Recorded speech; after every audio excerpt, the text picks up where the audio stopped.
Ikaw na nanay mag-urong. Eh, okay lang din naman. Kasi alam ko rin naman pagod siya. Ayun Tatatlo, lang. tatlong plato lang yung urungin nyo. Oh my gulay.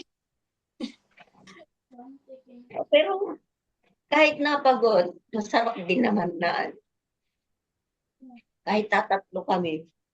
Minsan nag-aaway. Pero okay lang din naman. Kahit na tatatlo kami.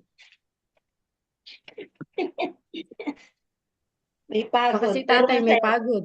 O baka si tatay Tatay. maraming pagod. Ay, walang Eh, pagod dyan ngayon. kung ako ang May tatanungin nyo, Datomers. sa simula na yung mga anak namin Sa hanggang simula-simula pa lang. hindi, yung mga Pagod anak na. namin, nanay, sila. Ano sila? Kasi Tayo tayo. naramdaman ko ang pagpagod. Pero pag ako'y muuwi, nakikita ko naman sila kahit napagod ako, eh, masaya rin yung Uy! Ay, iyak yan. lalo, lalo nasa malayo ako, Wow, pag nakita mo ako. sa Manila, gano'n, o sa Mindoro.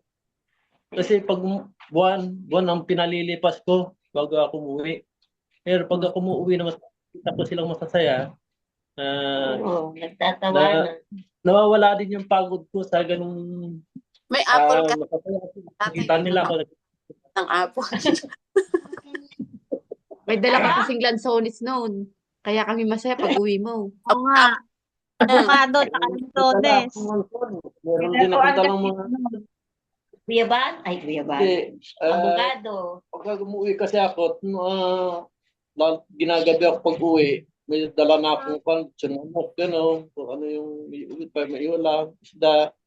Eh, nakikita ko silang masasaya. Siguro, sabik na sabik din silang mag-ulam ng mga hindi na mauulam. Eh, sa ganung bagay, nakikita silang masasaya kung makakatikim sila ng kung ano, dahil madalang naman nilang mauulam yon kung maliliit sila. Oo. Eh, masaya na rin ako kung yung mga ganong kasayahan nila, nararamdaman ko yung pananabik nilang May tatay. sa ganung Oh, thank you, tatay. Yun. Yung kakaibang Oh, pagod. love to. Wow! Kapaguran ko naman, pag ako nanonood ng TV dito,